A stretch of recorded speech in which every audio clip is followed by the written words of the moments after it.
안녕하세요. 황당한 아버님 때문에 파혼까지 하게 된 30대 초반의 여성입니다.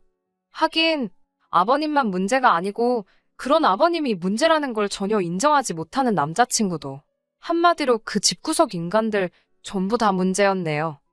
지인을 통해 중견기업을 다니고 있던 저보다 3살 많은 남자친구와는 소개팅으로 만났습니다. 제 이상형과는 거리가 멀었지만 그래도 첫인상이 나쁘지는 않았어요. 대화를 나눠보니 자기 일에 대한 열정도 있는 눈치였고 성실한 사람이라는 게 느껴졌고요. 무엇보다 첫 만남부터 남자친구는 무척이나 적극적이었는데 그 모습이 밉지가 않았습니다. 저희는 이후로 대략 1달 동안 서로를 알아가는 시간을 가졌고 이후에는 연인 사이로 발전하게 되었지요. 사귀는 동안 남자친구와 저 두 사람 사이에 큰 문제는 없었어요. 다른 연인들처럼 초반에는 사소한 이유로 말다툼을 하기도 했었지만요. 둥글둥글한 성격의 남자친구와 싫은 소리는 못하는 제가 만났으니 결국 크게 다툴래야 다툴 수가 없었다고 해도 되겠네요. 그래서 이렇게 파혼을 했다는 사실이 지금도 어이없고 실감이 나질 않는 게 솔직한 심정입니다. 사귄 지 얼마 되지 않았을 때 남자친구가 혼자 산다는 사실을 알게 되었어요. 지방에서 나고 자란 남자친구는 서울로 대학을 진학하게 되면서 자연스레 독립을 했다더군요. 처음에 서울에 올라와서는 정말 크게 놀랐답니다. 전세는 고사하고 월세 보증금도 어찌나 비싸던지 결국 고시원에 들어갔다고 해요. 하지만 이런 이야기야 제 친구들에게도 몇 번이고 들었기에 크게 놀라진 않았지요. 사귀는 기간이 길어지면서 자연스레 결혼 이야기도 오가기 시작했습니다. 그리고 그 무렵 저희 어머니의 생신이 다가오고 있었는데 문득 이제 슬슬 남자친구 부모님의 생신도 챙겨야 하는 건가 싶더라고요. 알아둬서 나쁠 건 없겠다는 생각에 어머님의 생신은 언제인지 물어봤어요. 부담스럽지 않은 선에서 케이크나 작은 선물 정도는 챙겨드릴 의사도 있었으니까요. 남자친구는 순간 조금 난처한 표정을 하더니 생신은 며칠 전에 지나갔다고 했습니다. 그리곤 덧붙이기를 기일에 챙겨드리면 된다고 하더라고요. 기일이라니 그게 무슨 소리냐고 하니까 어머님께서 돌아가신 지도 벌써 10년도 넘었다고 하더라고요. 전혀 생각지도 못한 이야기였기에 몹시 당황스러웠지요. 남자친구가 당황한 제 표정을 알아챘는지 그렇게 놀랄 것 없다면서 자기가 서울에 올라오고 얼마 지나지 않았을 무렵 돌아가셨다고 하더라고요. 알고 보니 어머님께선 당신이 아픈 걸 오랫동안 비밀로 하셨더랍니다. 아무래도 돈 문제가 제일 큰 이유였던 것 같다면서요. 평소엔 늘 씩씩하고 밝아 보이던 남자친구가 그 이야기를 할 때는 눈이 다 벌개져선 당장이라도 울 것 같아 제 마음이 다 아팠네요. 남자친구 말에 의하면 남자친구 집이 처음부터 어려웠던 건 아니랍니다. 유복하신 조부모님께서 일찍이 아버님께 많은 재산을 물려주셨기에 남자친구가 어렸을 때만 하더라도 갖고 싶은 거 못 가져본 게 없고 먹고 싶은 거 못 먹어본 적이 없다고요. 하지만 남자친구가 10대에 접어들 무렵 생전일이라곤 해본 적 없던 아버님께서 갑자기 사업을 하시겠다며 집 재산을 시쳇말로 전부 끌어다 다 해먹으셨답니다. 다 말아먹기만 했으면 다행인데 빚까지 지기 시작하시면서 급속도로 가세가 기울었다고요. 이후로는 어머님께서 남의 집 가사도우미를 하시고 밤에는 식당에서 설거지를 하시는 등 평생 안 해보신 고생을 하기 시작하셨답니다. 하지만 옛말에 버는 놈 따로 있고 쓰는 놈 따로 있다잖아요. 남자친구 집이 딱 그랬던 모양이에요. 어머님께선 그렇게 생고생만 하시다 돌아가셨다며. 솔직히 여기까지 들었을 땐 남자친구가 아버님을 어지간히 미워하지 않을까 싶었습니다. 어머님께서 어쩌다가 골병이 들어서 돌아가시게 된 건지 제3자인 제가 들어도 전후 사정이 뻔했으니까요. 하지만 옆에서 지켜본 결과 남자친구는 아버님과 꽤나 돈독한 관계를 유지하고 있었어요. 아버님뿐만 아니라 언니와도 그렇고요. 하긴 가족이라는 게 모르지요. 저는 모르는 또 다른 사정이 있었는지도요. 아무튼 남자친구와 저는 총 2년의 연애 끝에 결혼을 약속하게 되었습니다. 결혼 이야기가 나왔으니 정식으로 아버님과 남자친구의 누나에게 인사를 드리러 갔지요. 남자친구에게는 4살 많은 누나도 있었는데 미혼이었고 아버님과 단둘이 살고 있었습니다.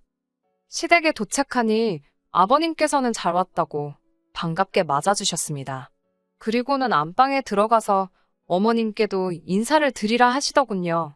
순간 멈칫했지만 그래도 아버님께서 그렇게 말씀하시니 일단 내라고 대답하고 남자친구를 따라 안방으로 향했습니다. 안방은 기이하기 짝이 없었어요.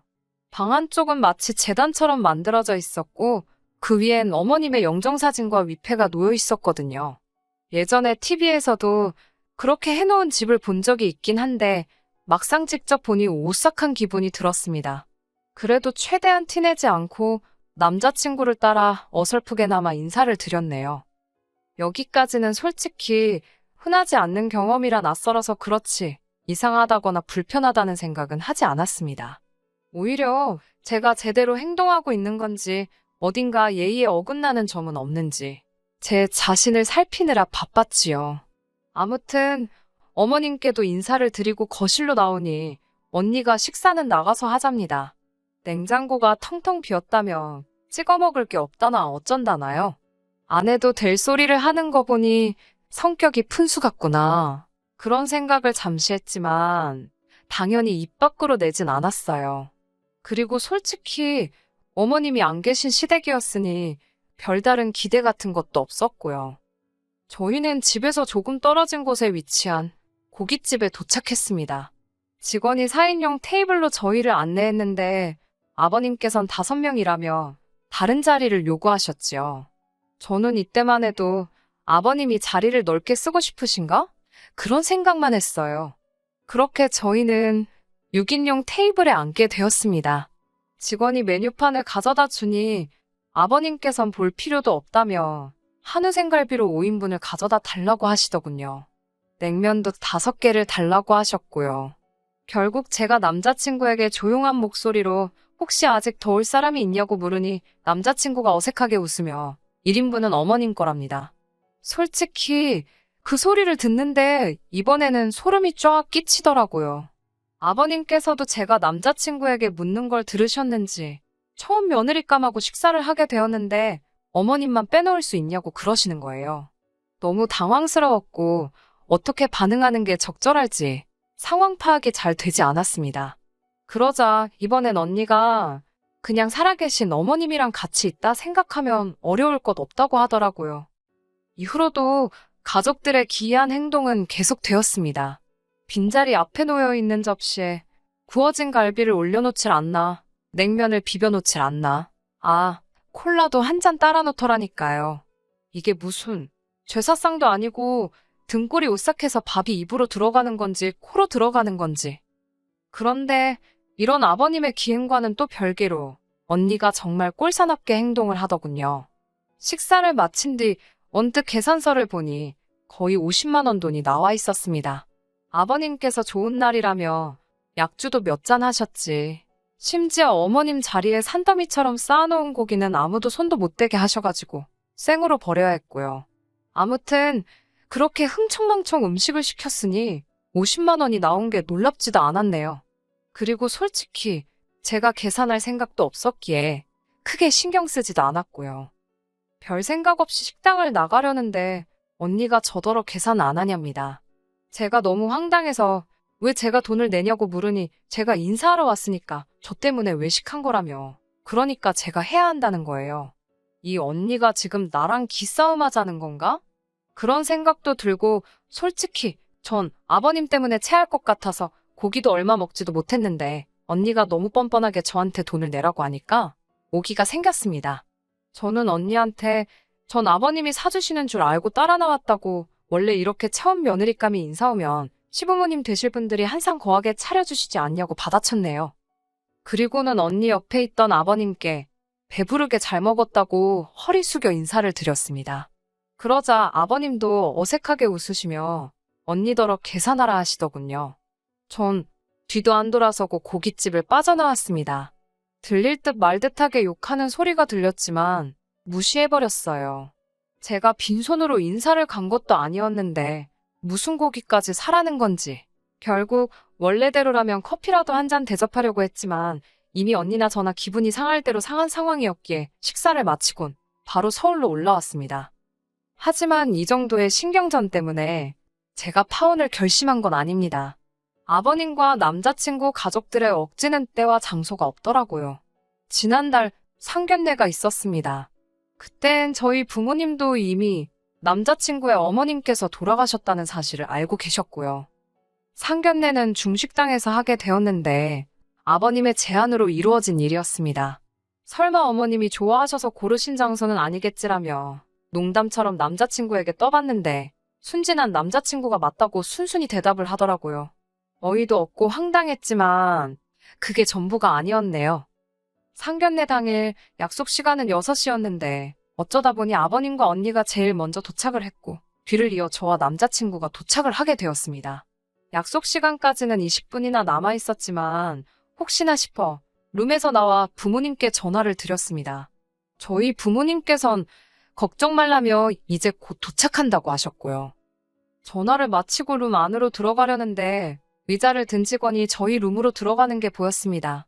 무슨 일인가 싶어 뒤따라 들어가다가 어처구니가 없는 상황을 보곤 하마터면 쓰러질 뻔했어요. 아버님께선 당신이 메고 오신 가방에서 정말 시골에서 할머니들이 톡 포장할 때나 쓰실 법한 연분홍 보자기로 포장된 보따리를 주섬주섬 꺼내시고 계셨거든요. 그리고 그 보따리 안에는 어머님의 영정사진이 담긴 액자가 들어있었지요.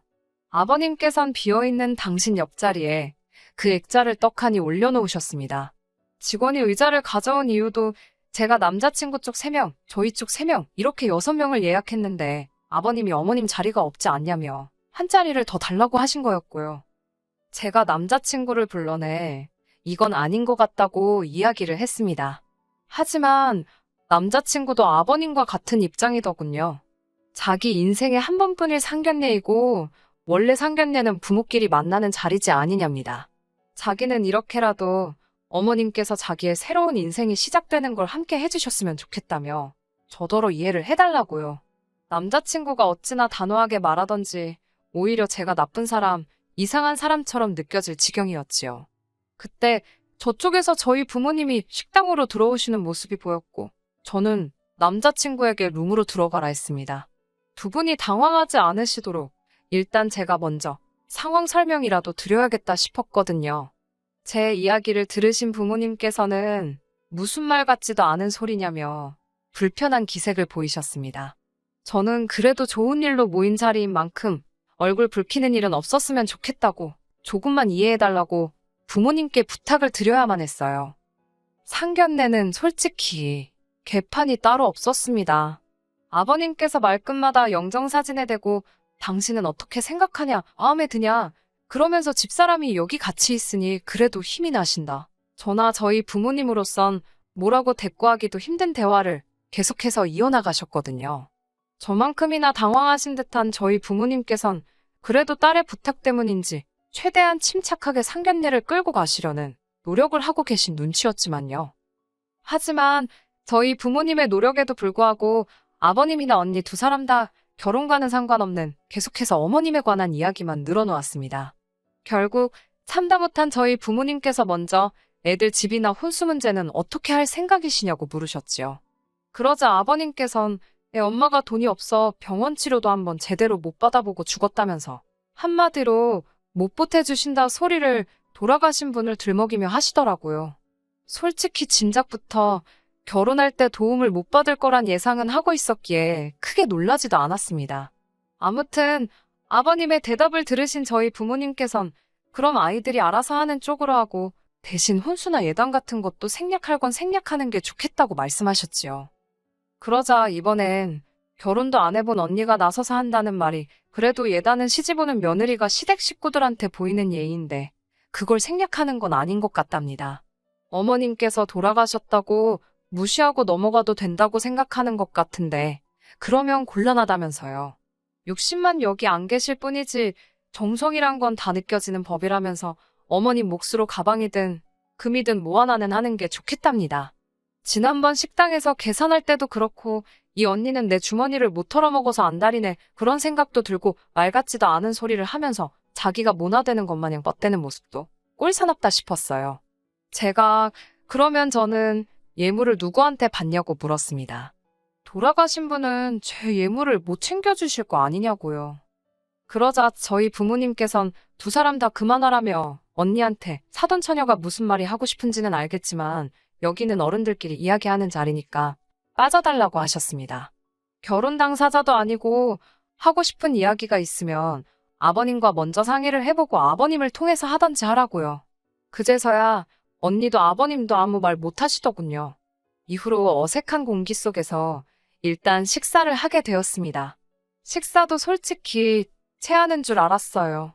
저는 분명히 6인분을 예약했는데 아버님께서 어머님 목도 추가 주문을 하셨더라고요. 식사는 코스로 나왔는데 영정사진 앞에 하나씩 서빙하시던 분들도 얼마나 어이가 없었을까요? 이윽고 식사를 마치고 일단 슬슬 해산하는 분위기였습니다. 솔직히 제 머릿속은 온통 부모님께서 이 결혼 절대로 허락 안 해주시겠구나. 그런 생각뿐이었지요. 남자친구라는 작자는 아버님이랑 언니가 헛소리를 떠들어대는 내내 꿀먹은 모마냥 말 한마디도 똑바로 못하고 있었고, 아버님은 계속 돌아가신 어머니만 찾지 언니라는 사람은 아직 신우 타이틀도 달기 전인데 벌써부터 저한테 시비를 걸지. 어떤 부모가 이런 집에 딸을 보내고 싶겠어요? 제가 봐도 여러 가지로 이건 아니다 싶었네요. 그런 와중에 아버님께서 결정타를 날리셨습니다. 아버님께선 저희 부모님께 한 가지 간곡하게 드리고 싶은 청이 있다며 문을 떼셨지요. 저희 아버지께서 편하게 말씀하시라 하니 아이들 결혼식 날 고생만 하다 간 어머님을 위해 하객들과 같이 10분 정도 묵념을 하고 싶으시답니다. 저희 사진이 나와야 할 스크린에 어머님 사진을 띄우고요. 추모의 시간이라나요?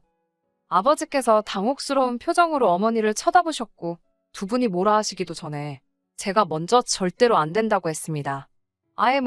조부모님, 왜 조부모님 제사까지 지내시지 그러냐고 절대로 안 된다고 싫다고 그랬네요. 예식 간소화한다고 주례도 없앴는데 30분 예식 시간 중 10분을 그런 데다가 날리고 싶지 않다고 했습니다. 그러자 아버님께서 저 말하는 싸가지 좀 보라며 어머님이 하늘에서 저 때문에 통곡을 하실 거랍니다. 그때였어요. 저희 부모님께서 왜 남의 집 귀한 딸한테 싸가지를 운운하시냐며 상식적으로 애들 결혼식장에서 죽은 사람 추모를 하자는 게 말이 되는 소리냐며 호통을 치셨어요. 돌아가신 양반 안타까운 거야 알겠지만 엊그제 돌아가신 것도 아니고 10년도 더 되었다면서 적당히 하시라고요. 그러자 아버님께서는 어머님 영정사진을 끌어안고는 서러워서 못 살겠다며 살았건 죽었건 지 시어머니 될 사람인데 저렇게 매정하다고. 아버님께선 나오지도 않는 눈물을 쥐어짜내시는 것 같았어요. 급기야 언니까지 가세에서는 엄마 없는 서러움이 이런 거냐며 자기들이 많은 걸 바랬냐고 이러니 죽은 사람만 불쌍하다나 어쩐다나. 아니 막말로 저 때문에 돌아가신 것도 아닌데 왜 저한테 난리인지 어이가 없더라고요. 저희 부모님께선 상대할 가치도 없다고 이런 집구석으론 절대로 시집 못 보낸다며 화를 내시곤 저를 끌고 나가셨습니다. 그제서야 남자친구가 따라 나오는 신용을 하며 저희 부모님더러 한다는 말이 저를 많이 사랑한다고 이번만 좀 어떻게 이해해 주시면 안 되겠냐입니다. 추모의 시간 10분이 너무 길다고 하시면 반으로 줄여서 5분만 해도 괜찮다나요?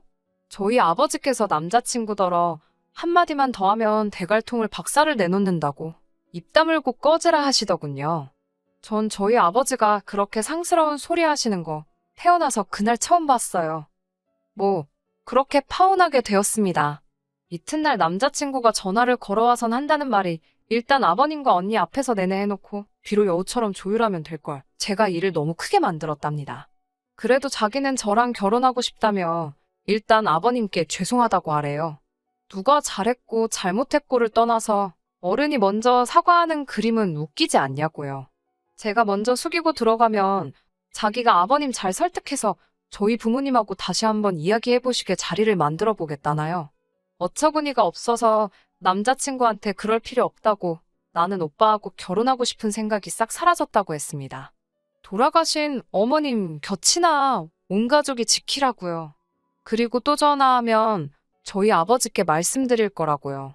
대갈통이 나만 하겠냐고 덧붙이곤 전화를 끊고 아예 차단까지 해버렸어요.